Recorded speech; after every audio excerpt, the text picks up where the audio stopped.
सहनावतु सहनौ भुनक्तु सह वीर्यं करवावहै तेजस्विनावधीतमस्तु मा विद्विषावहै।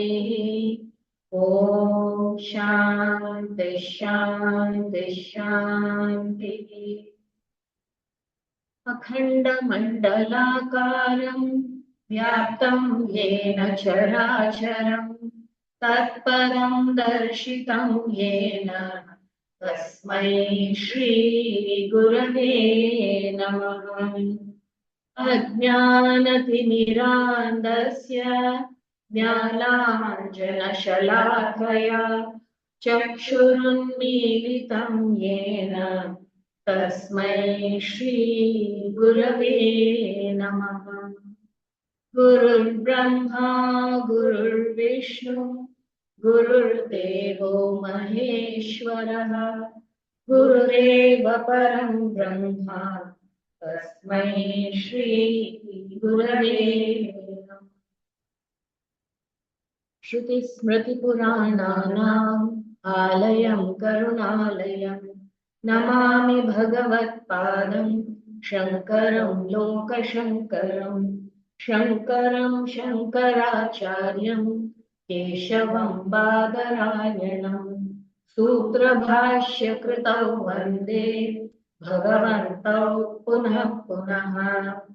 ईश्वरो गुरुरात्मेति मूर्तिभेदविभागिने व्योमवद्व्याप्तदेहाय दक्षिणामूर्तये नमः। सदाशिवसमारम्भां शङ्कराचार्यमध्यमाम् अस्मदाचार्यपर्यन्तां वन्दे गुरुपरम्पराम्।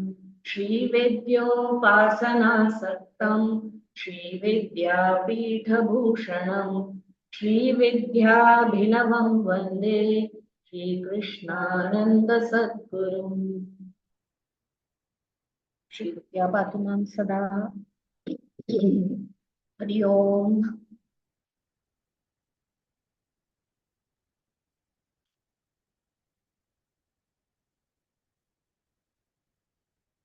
We'll look at a few more verses today from the Bhaja Govindam. Bhaja Govindam, Bhaja Govindam, Govindam Bhaja Mudhamate, Samprapte Sannite Kale, Nahi Nahi Rakshati Dukrin Karane. Bhagavan Shankara composed these verses. It's more of a wake-up call, as Bhaja Govindam is also known as Moha Mudgara, a hammer that actually cuts or whips at our delusional thinking. This has nothing to do with his philosophy of Advaita Vedanta, no debate, no logic about the philosophy, but just correcting our thinking here.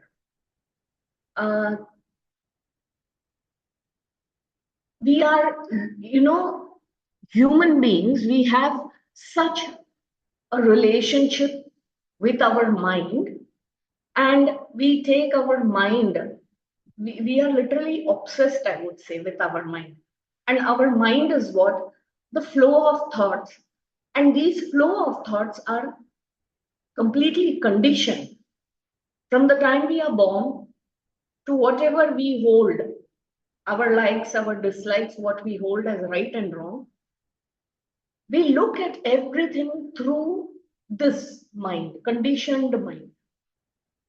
We are not even sure whether this mind that we call as ours is right or wrong, but we have formed certain opinions and certain ideas and certain values and of right, wrong, of good, bad, depending all on our conditioning. And so whatever situation we meet with this conditioned mind. So automatically it is filtered, We have a particular perspective which may not be the right perspective. We all hold opinions. And finally, that's what it is, an opinion. We never get to the truth of it. Vedanta Vichar, when we say Vedanta Vichar, we are students of Vedanta, we must know that we are seeking the truth of anything. We want to know the essence of it, not necessarily what somebody says or what I hold about it. So here, Bhagavan is actually trying to whip all these perceptions, apparent perceptions we have with our relationship with our own mind, with relationships with people outside, with the environment outside. So this perception that we hold is coming from a conditioned mind. So we project also differently and further create. So this becomes, a web, and we are lost in this web. This is the samsara that we get caught up with. So he is trying to cut this cross. Let's get to the truth. So all our projections also, is it the right thing that I am projecting? How far? So we need to be careful and alert about this. How we are perceiving something needs to be corrected, and how we are projecting, whether it is being received also in the right manner. The projection at least must be correct. What a person understands from our projection is again another thing altogether. So here, he draws our attention to the most likely misconceptions that we hold, very often committed, misgivings and the things that we are totally caught up in, that we do not even seek to know the truth behind. So, very beautiful verse here in the 8th verse we shall see. Tate kanta kaste putra samsaro yamativa vichitra kasya tvam kah kuta ayatah tatvam chintayata viha pratah bhaja govindam govindam bhaja muramate. Bhagavan here says, Tate Kanta, Kaste Putraha.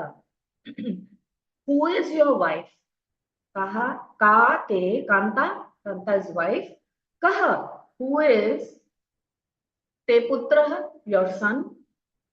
Says, supremely wonderful indeed is the samsara. Samsara ayam ativa vichitra. Ativa vichitra. Strange it is, vichitra, and that too ativa, extremely strange, mysterious.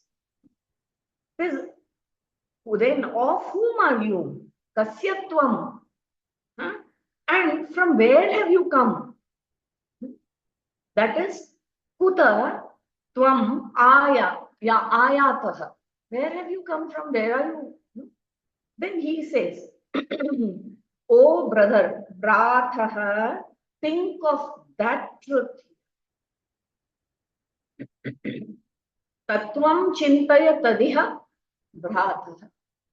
In some verses, this word brataha is also written as brantaha. Brantaha means deluded one. You can read it as anyone. Brataha is brother. Brantaha is somebody who is deluded. So see, typically, until you have not come to a satsang or initiated into the path of spirituality, you do not ask these questions, isn't it? Like we have seen in our biodata resume, we write This is my name. This is my parents' name. This is where I was born. This is who I am. This is my experience. This is my educational qualification, my age, and all this we write. And we also say at the end of it, the above information is true to the best of my knowledge, and we sign. And that much is accepted by everybody. Yeah, this is who you are. And you can get along in this world with that kind of a resume. Nobody will question you. And you can live lifetimes actually with that. Okay? No, you will not, it will not come in the way at all. So here, when a spiritual seeker says, no, I want to know who I am, the others who take only this resume of yours to be true will say, how foolish. What is there to know? You are already this. Now move on with this.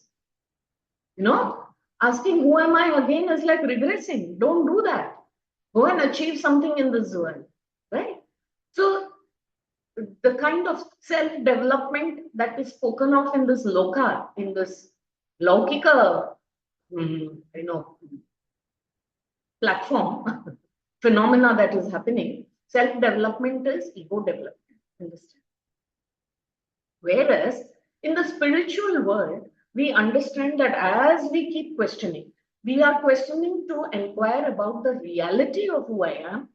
Then what happens is, they say anything that is true or real has to be everlasting, it should be permanent, it should also be changeless. Because first of all, we must define what we call truth. What is truth of anything? So how do I want the truth to be? Not changing from time to time or from place to place. Then how can I even call it as the truth of something? So the truth of who I am, is there something that is permanent and changeless? So when you go to question this way, you understand all of that that I have mentioned in the resume is not right.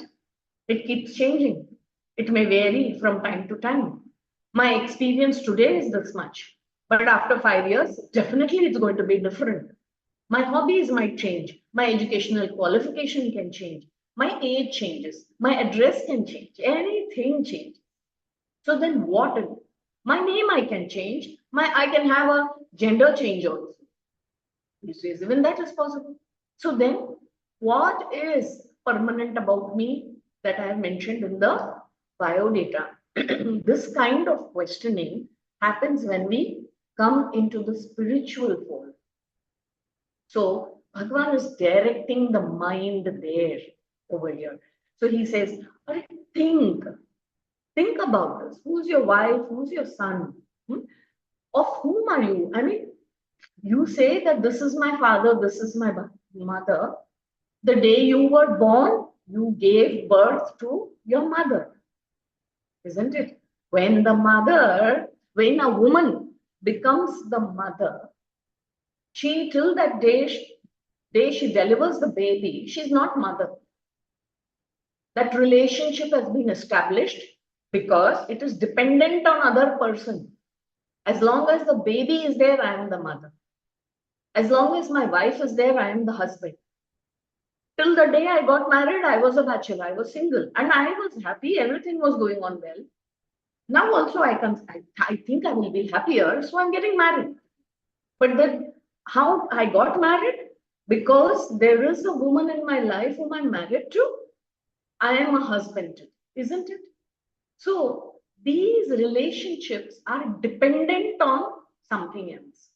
And they come and go because they were established, they were born at some particular time, they also will expire.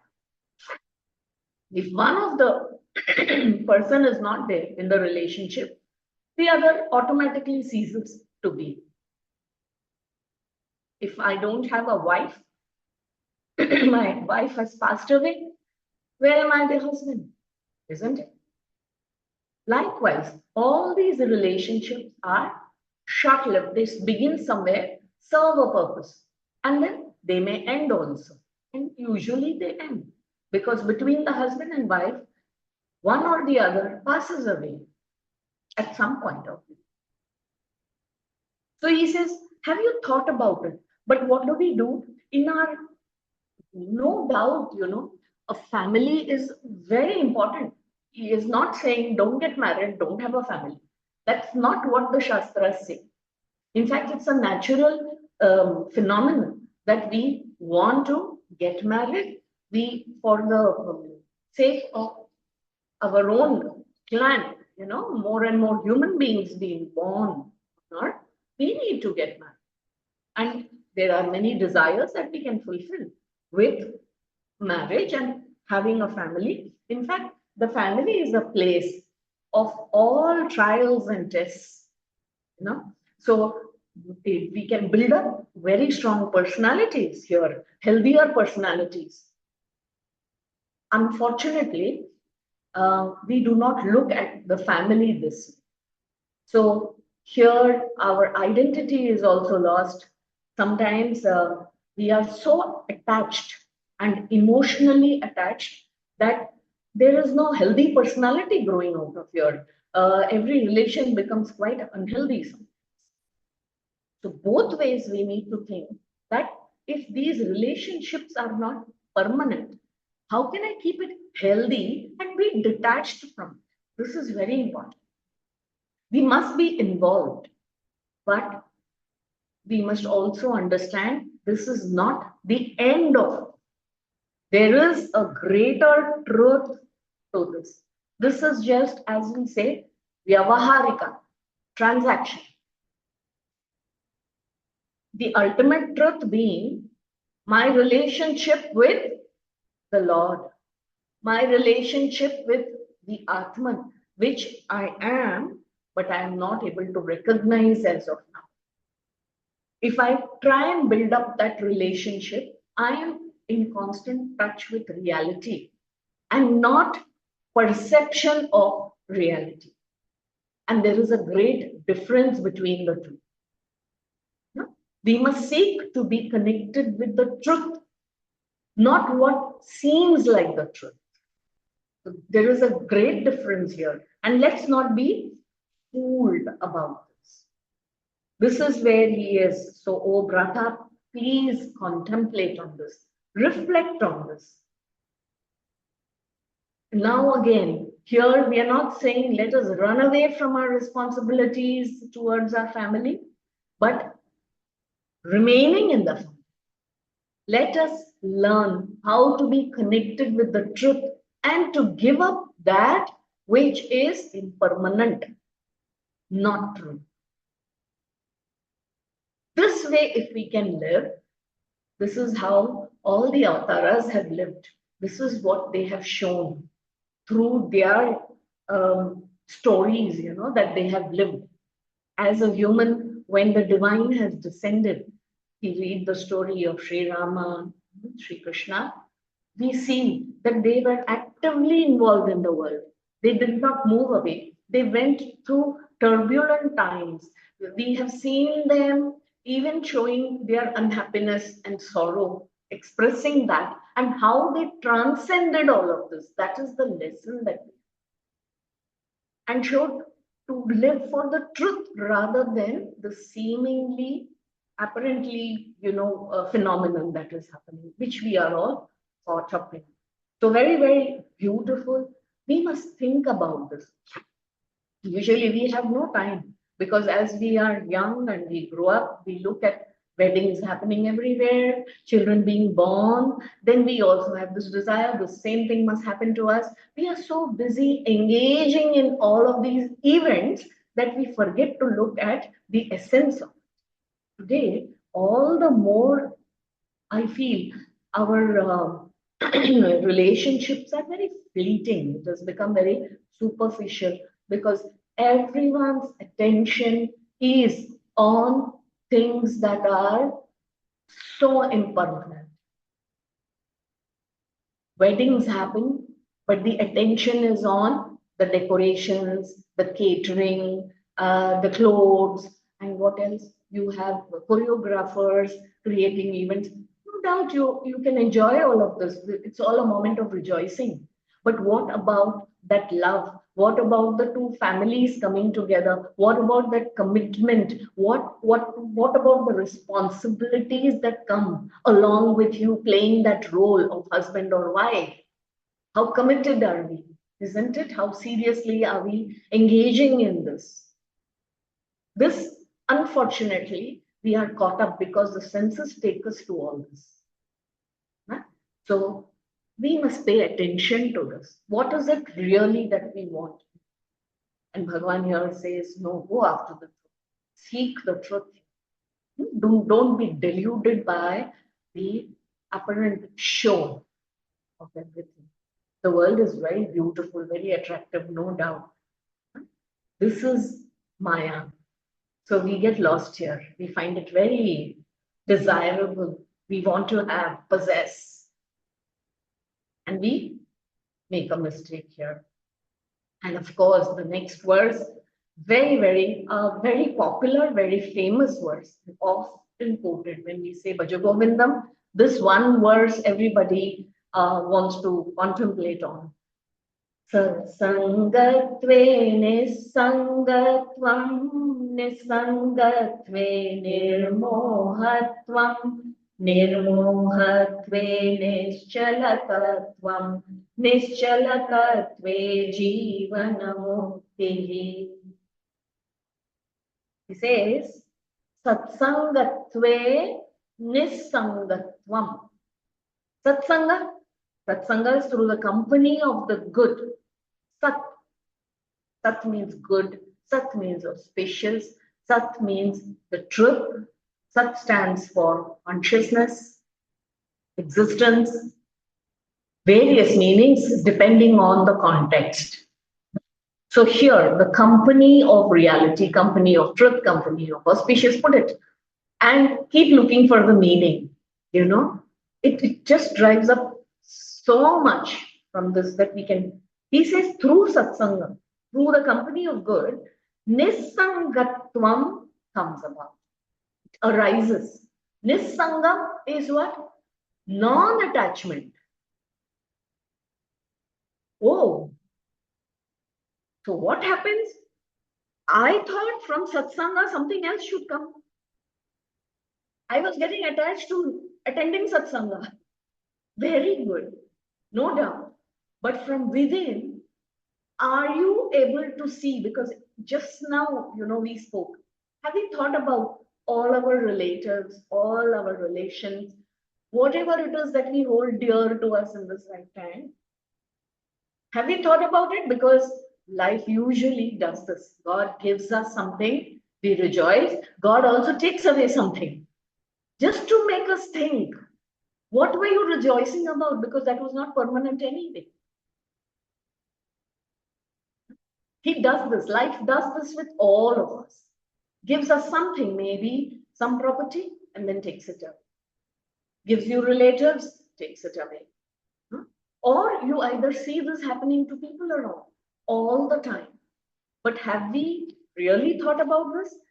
It says, if you are in satsangam, many people go to satsangs to listen to the speaker, no doubt. And what do they have in mind? Oh, I've heard, I know the story. They listen to kathas, they listen to philosophies. Yes, I know this philosophy. The speaker is very good. He gave very good examples. The speaker, told us so many stories. He made it very interesting. So we make a judgment on the speaker, go back home and continue with our whatever it is that we are worshipping in life. No difference it has made to us. We go to attend satsang, we say, oh, this was the lunch they provided, this was the drinks they provided. We enjoyed. They made it very realistic for us. They provide the AC hall. These are the things. Has nisangatvam come about from the satsang that you attended? No, I've been attending satsang for so many years. I can tell you which speaker is better, where you're wasting time. But nisangatvam, this non-attachment in the family, non-attachment to impermanent things, has the thought process begun in your mind? Are you paying attention to that? Because that is what arises with satsang. Company of the good, company of God, company of truth should necessarily bring this about. Otherwise, it's a waste of. So this one must be very, very, clear about. Going to satsangs, singing bhajans, and anyway crying in satsang also that God, please take care of this. God, I'm just reminding you, this problem of mine is still pending. And that list, no, 2 things only I asked. I didn't ask for 200 things. I don't have any desires, Bhagwan. Just 2 things you give me. Then what is the point of going to that satsang? Because we are still attached with our own. This moha doesn't leave us. We have to become non-attached. And from such non-attachment, what comes? Freedom from delusion. Nisangatve, from nisangam comes nirmohatvam. The very thing that we are trying to fight, this moha. Moha is delusion. This attraction, this need, this sense of possession, this sense of ownership that we have is coming from a delusion that we are holding. It has no reality. Pujya Swami Dayanandji would say, this whole sense of security, this whole sense of ownership is a myth. He would call it the bluff. He said, this is the bluff of the universe, and we are all caught up in it. If we can call it the bluff, literally seeing it and saying, I'm not going to get deluded, then definitely satsangam has worked. You have become non-attached to the not self, non-attached to the impermanent things. And that is a healthy attitude to maintain. People say, oh, this person is a bit aloof. He doesn't bother about relation. He is not emotionally attached. Such a person is considered aloof. In fact, that kind of aloofness is healthy. I am not talking of irresponsibility, but to be able to disconnect from things that are impermanent is a very healthy attitude. And he says, nirmohatve nischala tattvam. From that state of nirmoha, being free from delusion, what happens? The nischala is that which is steadfast, immutable. It is just standing there. Tattvam, nischala, tattvam. You become more and more, this conviction becomes steadfast in you. Your conviction in the truth. Then you become unshakable. This is the kind of personality development that we must engage in. When there is no more delusion, we are no longer deluded, we become very, people say there is this, it is said, tehrao, you come to hold yourself. In whichever situation you are anchored in that truth. You are not moving here, wavering. Should I do this? Should I do that? Absolutely confused. No. Confusion takes, it moves away because you're crystal clear. You stand in the truth. So this nirmohatve nischala tattvam comes. Nischala tattve jivan mukti. Why should one become convinced? Why should one hold this conviction with it? It gives super strength, inner strength, personality. And from there, he says, Nischala Tattve, one becomes a Jivan Mukta, liberated in life, meaning the state of liberation from what? Liberation from smallness, liberation from change, liberation from, wrong thinking, liberation from wrong ideas of the self. We all suffer this problem of identity because we are identified with the wrong things, with the body that is constantly changing, with the mind that is constantly changing and running here and there. So obviously we are never happy. Body and mind will take you to a state of misery and suffering, isn't it? This identity is a problem for us. And we go about solving our life problems and issues with this wrong sense of identity. When Arjuna, he was ready to fight, he is a Kshatriya, he is a soldier. He didn't have a problem with killing, he was ready for the war. But what happened? When he went to the battlefield, he saw my teacher, my brothers, my cousins, my grandfather, whom he had to fight. He was ready to kill. Now killing my was a problem. See, the sense of attachment that he had. And he also has misplaced identity. Because from where he was, he started speaking about what? How wrong this can be, this is adharma, all very intelligent, sweet things he is saying. But from where is it coming? That's why Bhagavan Krishna gives him the Gita. If suppose I have committed a crime, I have murdered somebody, let's say. Then I go to this lawyer and I tell the lawyer, liar and lawyer somehow seems very, not to speak of them as a whole community this way, but usually I go to the lawyer and I say, listen, I have committed this murder. Now you have to save me. Okay? And whatever money it is. So the lawyer says, okay, you have committed the murder. And now what is the stance he is going to take? Because if he has to save me, he has to deny the fact that I have murdered. So he will say, no, you are not the murderer. Okay? Then he will go to court to prove how I have not committed that murder at all.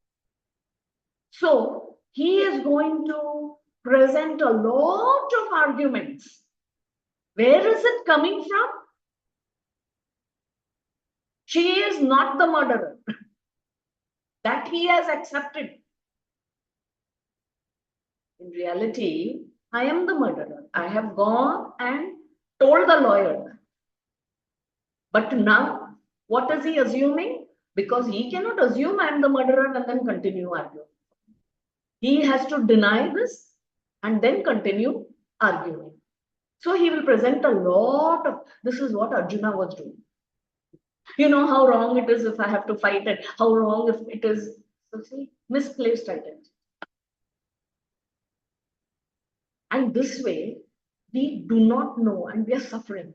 So liberation from this personal individuality, this misplaced identity, I am free of this. The world remains the same, right?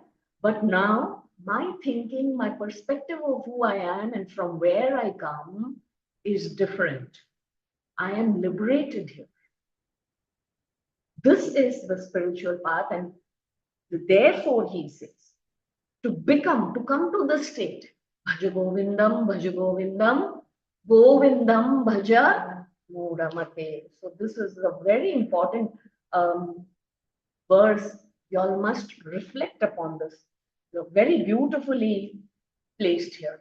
You know, this misplaced identity, where it can take us, even in the Gita it has mentioned, Dhyayato Vishayan Punsaha Sangastheshu Pajayate Sangat sanjayate kama kamat krodho vijayate. This is the ladder of fall, if you can call it. Because of this misplaced identity of who I am, I begin to think this body, this mind, this intellect is who I am. And I look out and I want to grab the things that I like. So I desire and keep trying to fulfill my desires. In my desires not getting fulfilled, anger comes about, resentment comes about, frustration comes about, isn't it? And from that, buddhi brashta happens. Once buddhi is gone, everything is gone. Now I'm suffering. I can't see things clearly. I'm doing all the wrong things, connected, identified with the impermanent me of my being, isn't it? So this leads to the ladder of fall.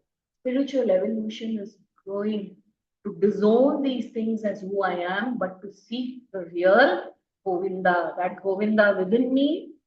Bhaja Govindam, Bhaja Govindam, seek that truth, worship that Lord, worship that divine within you, seek to know him. And then we proceed. Vayasi gate kah kama vikarah shushte nive kah kasarah kshine ditte kah parivarah jnate tatve kah samsarah bhaj govindam govindam bhaj mudhamate. So lyrical, so poetic. When we sing it, it feels so good. Only when we pay attention to what the verses are saying, it can be disturbing. It was very nice just listening to the Bhaja Govindam Acharya. We don't want to understand the meaning because this is like breaking our delusion. We love this illusion about us, It creates a sense of goodness and security. Do not seek that because you will get into that mire. Be caught up in that. See through it. And there you will find great beauty in the truth as is, and you will enjoy this mystery of Maya, not being affected by it. That's the beauty. Then you can truly appreciate Maya. This is the way you must. See, here he says, Vayasi gate kah kama vikara. Vaya, when that youthfulness, in age, when that has passed away, where is the lust and its play? It's very, very beautiful, When we say, there is a great mother. Mother is that intoxication in youth. No? When the ones who have crossed that stage of calling yourself young and youthful, there is an age, to that. That age is one thing physical as well as mental. This person thinks anything and everything can be done by him. That is the moha, mother, that comes about. That strength, physical strength is there, and there is great hope and dreams, ambitions in the heart. And one thinks that one can do anything. The world is all wrong, and here I am. I'm capable of so much more. So this kind of a thing, you will see the young ones. They have just learned to ride the bike. By 16 or 18, I think, less than 18, you are given a license to drive a two-wheeler. No, these days? 18, huh? Okay. So by 18, people have they're waiting. The teenagers are just waiting. When will I become 18? I'll be called an adult. They're looking forward to this. Because adults, they want to show the world what they are capable of. What my parents were not capable of doing. My parents have got it all wrong. I know what has to be done. So then they've got their two-wheeler for which the parent has only paid, the license for which the parent has paid, the roads that have been laid for him.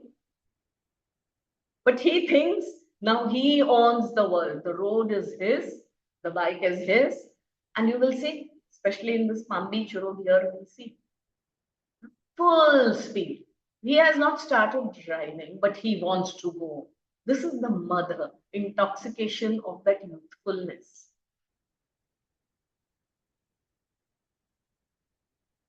So this, he says, when that has passed, what happens? You're lost. That is also gone away. You know? So like that, if when shushke neere kaha kasara, when water is evaporated, where is the lake? Very often, recently also we were crossing Kumbakonam river and we crossed the bridge and our driver was telling, this is the river. I said, this is the river bed. There is no river here. There is no water. This was once a river, maybe. Then he said, yes, yes, in the monsoons it gets full.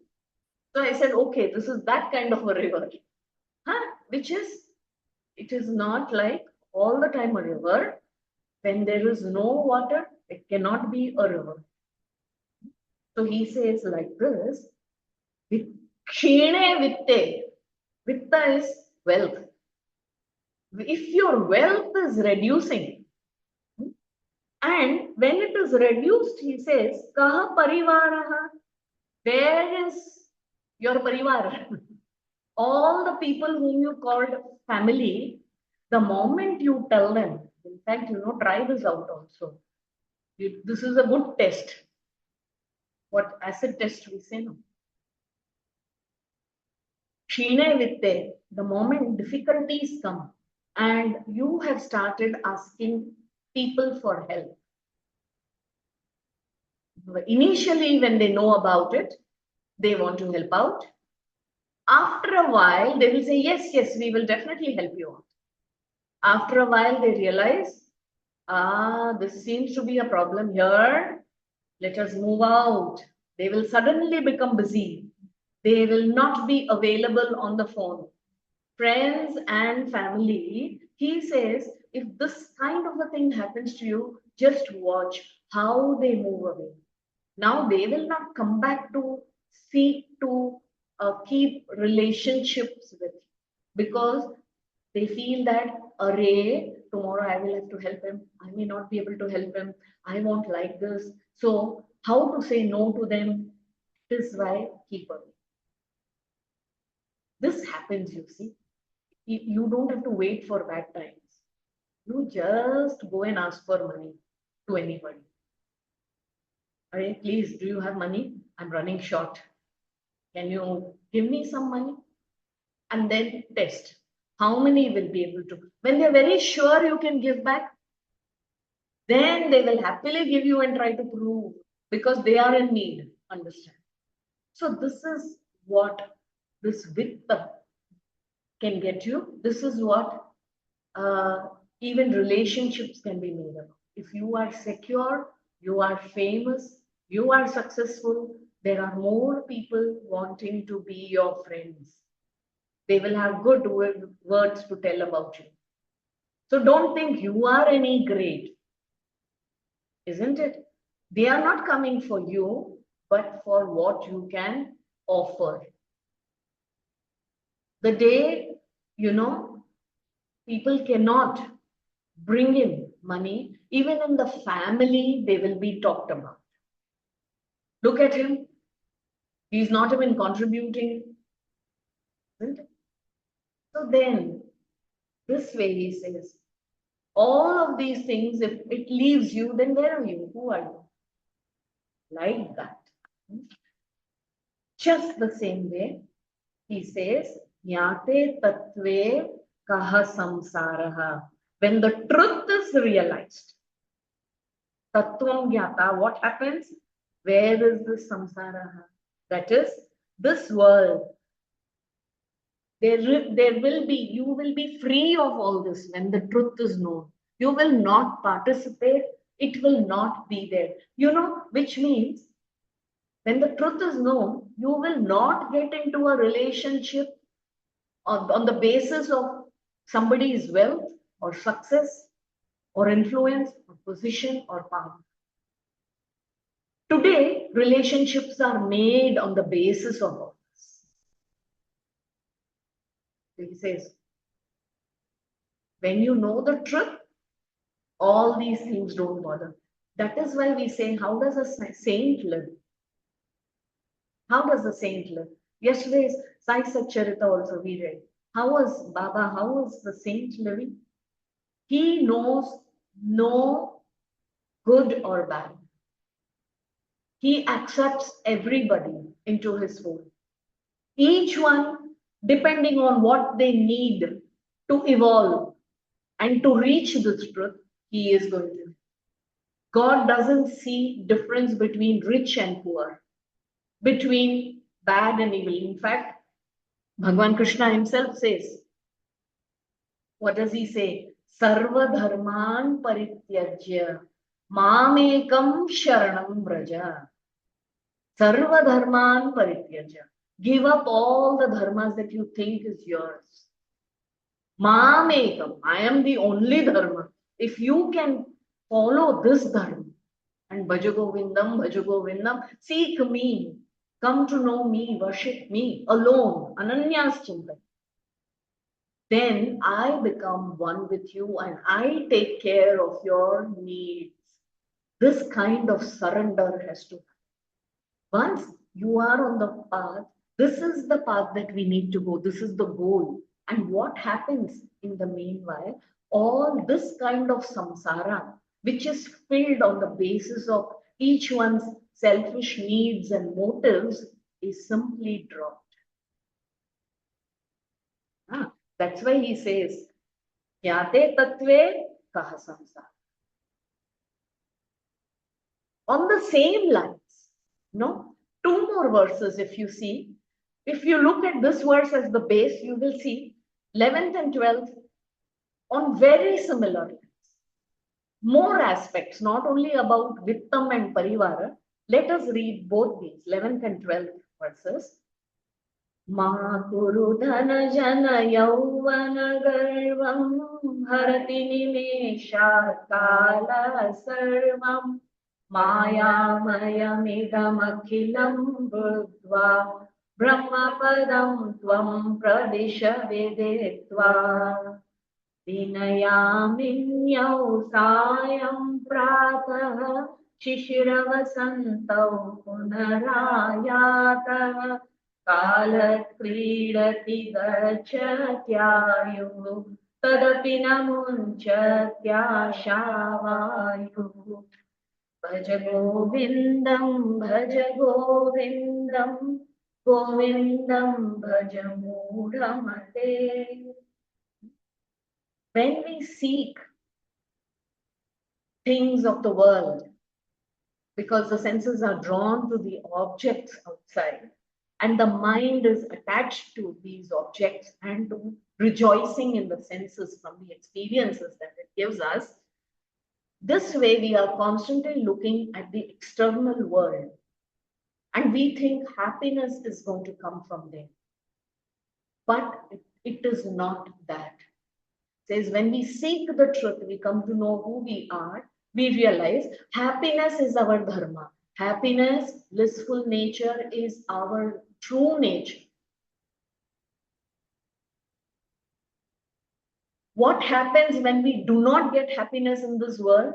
We are moving away from our nature. And in the world of that which comes and goes, this is bound to be. So when we think that happiness is coming from the world, we are making a mistake. But we do not know that. So we are caught up in power politics, in pretending, to have a retinue of family, friends, people with us, power, position, money with us. What do we do then? Become proud about it, isn't it? We take our astitva to be there on such flimsy foundation.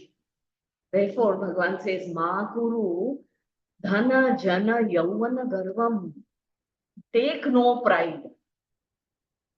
No garvam. In what? Dhana, wealth, jana, people, yauvana, youthfulness. In these things, do not take any pride. Why?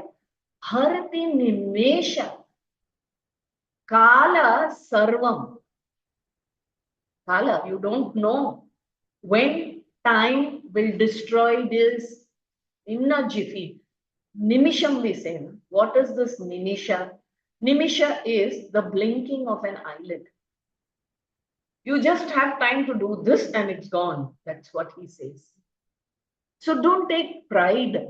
Don't allow your sense of security to come from things that have such flimsy basis in foundation. It has no basis. You may have money today, you may not have it. You may have people today, they may not be there. But what is it that can be permanently with you? Is this truth, the truth of Govinda, the truth of our existence. That's why he says, Ma Guru Dhanajana Yauvana Garvam Harati Nimeshat Kalas. Every time there is a tsunami, we are reminded of this. We may not have actually gone through that, but we know of people who have lost everything. There is one survivor, and he says, I've lost my family, I've lost my possessions, everything is gone. Along with it, all his dreams, all his pride, his egoism. Till the day before, everything was grand, and Harati Nimesha, one wave has swept her. Haven't we seen this?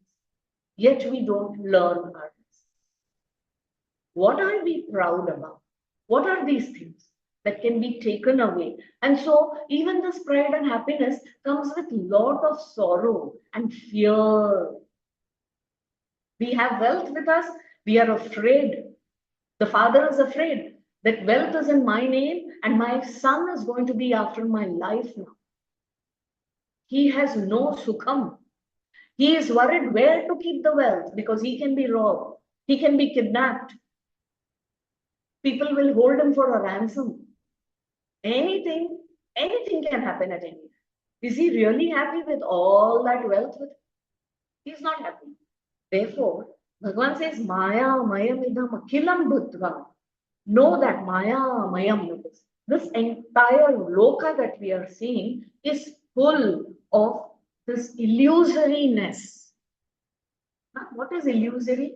Something that is experienced, something that is seen, but yet it's a magic, it's not there. Like the magician pulling out a rabbit from his hat. Everyone sees it. But he knows the trick, how he has done it. For us, it is like, hey, magic, how did this happen? You try, it will not happen. We all experience this, but it is not true. For he says, Brahma Padam Tvam Pravisha Viditva. Therefore, enter into this state of Brahman. Seek who is or what is this Brahman? What is the truth of my existence? What is the truth of this world? What is the truth of who has created this world? The creator. Let me go to him. Let me know him. If I know him, I know everything. Isn't it?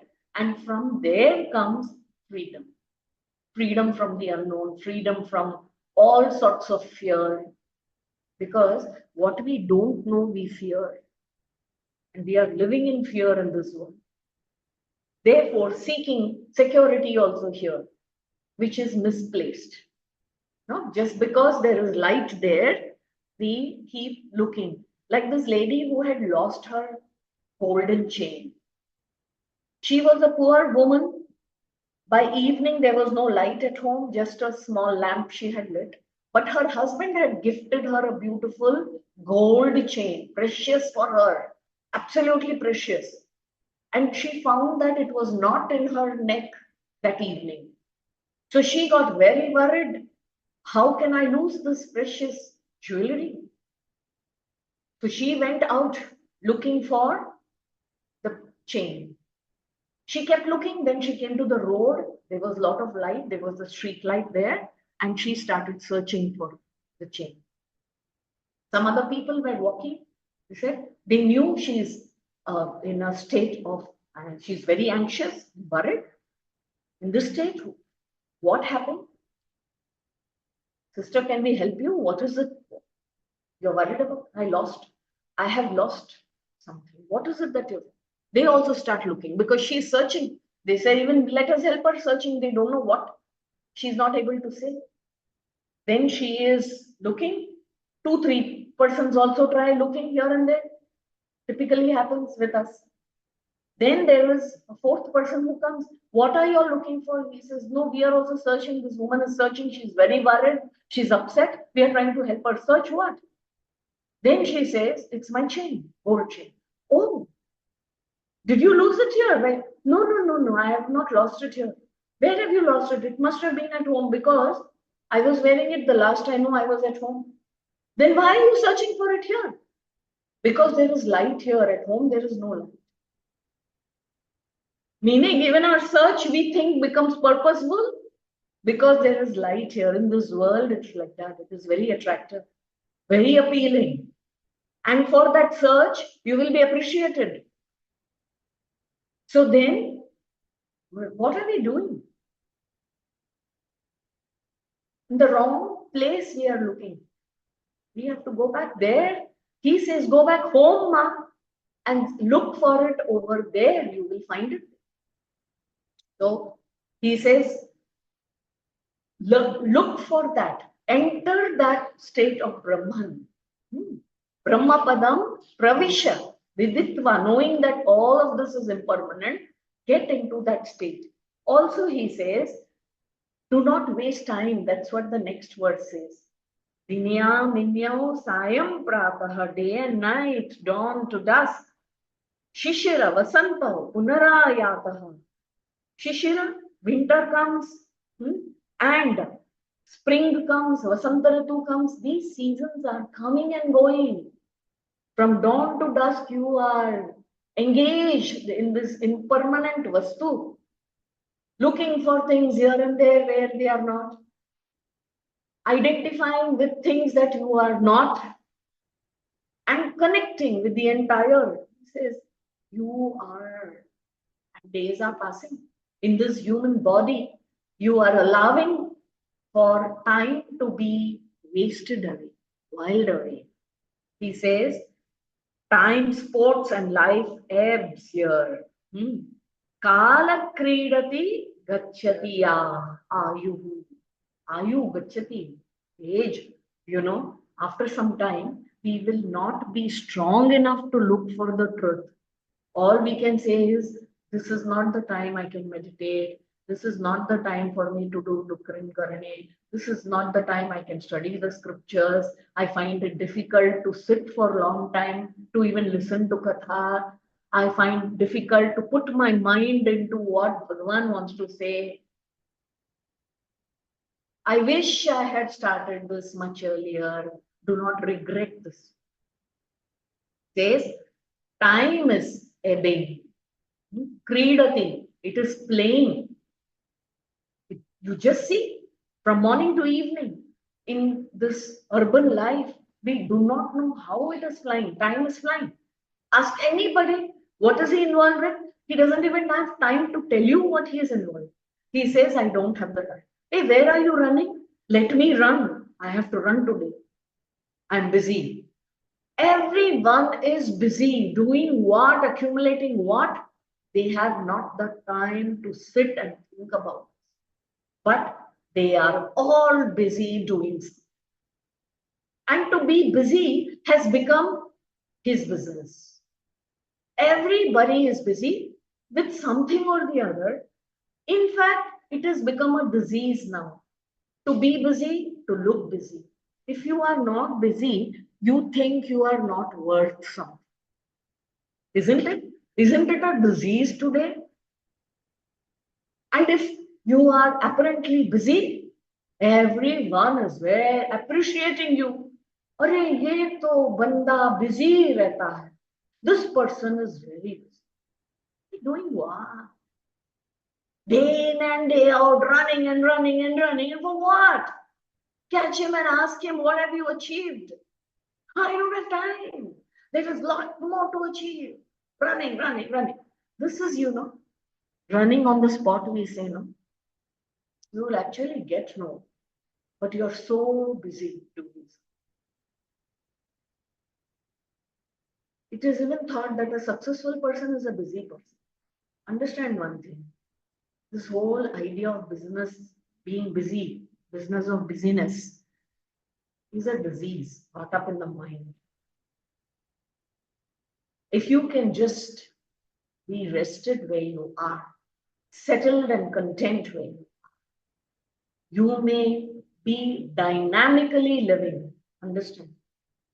Truly successful people, even the rishis, take all the saints, they are capable of doing much, much, much more than the busiest of person who, with his self-centeredness, egocentric ambitions and dreams, and strength and knowledge, doesn't reach.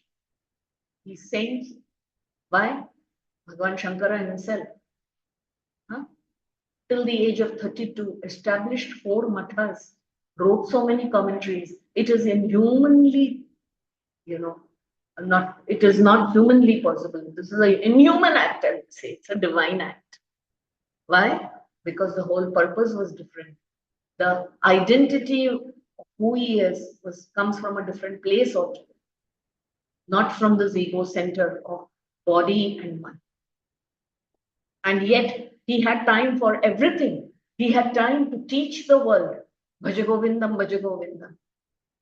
It's not a small thing. To write verses of Bhaja Govindam would take us a lifetime. And this is one of his minor texts. He has written major commentaries, traveled all over India by foot, established 4 mathas which are running till today. How was that possible? He must have been a very busy man. But how did he perform all this and yet keep his sense of peace and calm intact? He was identified with the truth of who he is. He was not imagining his individuality. He was not assuming his ego sense. Kala kridati gachatyahu tadapina munchat. Tadapina munchat. What happens? All of this is happening. Yet, Asha Vayu, this gust of desire and hope that I have in this world, somehow that is not leaving me. Oh, Bhaja Govindam, Bhaja Govindam, oh Mudamate, leave all these hopes and desires and ambitions of this world. Time is ebbing, and yet, like this elderly person who was in the deathbed, constantly thinking of his business and his shop, because that is what he lived his life. He is looking at the last moments of his life. He is going to leave the body. His wife is there grieving. His children, his sons have come there. 4 of them are there. He looks at all of them. Where is this one? Where is that one? So all the sons think, oh my, he is in love with me. In the last moment also he is thinking, where is my first son? Where is my second son? Where is my third son? Here I am, Baba. We are all with you. And what is he thinking about? Hey, then who is in the shop, taking care of the shop? Look at him. He is dying. Even at that time, he's thinking of his shop, what that business will do, who will earn that profit. One day there will be loss now. Nobody has gone there. Useless sons I have. This is the way he is leaving them. This Asha will not leave till the last minute until you have not practiced letting go of things that are not going to get you permanent happiness. This is a practice. Bhagavan Krishna says, anyone who takes my name at the time of leaving his body comes to me. So most of us think, now let us enjoy this life. When I'm going to die, I will take the name of Narayana. How will it come to you? Do you know the time of your death? We don't know. And when we have not practiced it, it will not come. Understand? Like this old man dying and his mind was in the shop. This is what will happen to us. Whatever it is that has held us in this world, that has captured our imagination, that we have dreamt of all the time, that will take away all our energies. We will not be able to think of God in the last until we have started this practice of seeking Him, of knowing Him, of worshipping Him with all our single consciousness and energy. Then we are definitely to become one with Him. So therefore, Bhaja Govindam, Bhaja Govindam, Govindam, Bhaja Mudamate. We shall look at the other verses in the next class.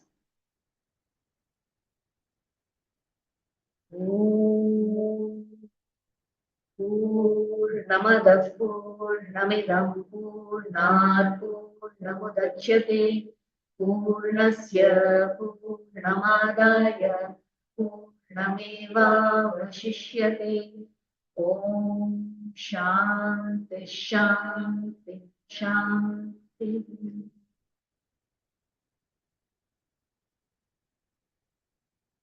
Hari Om.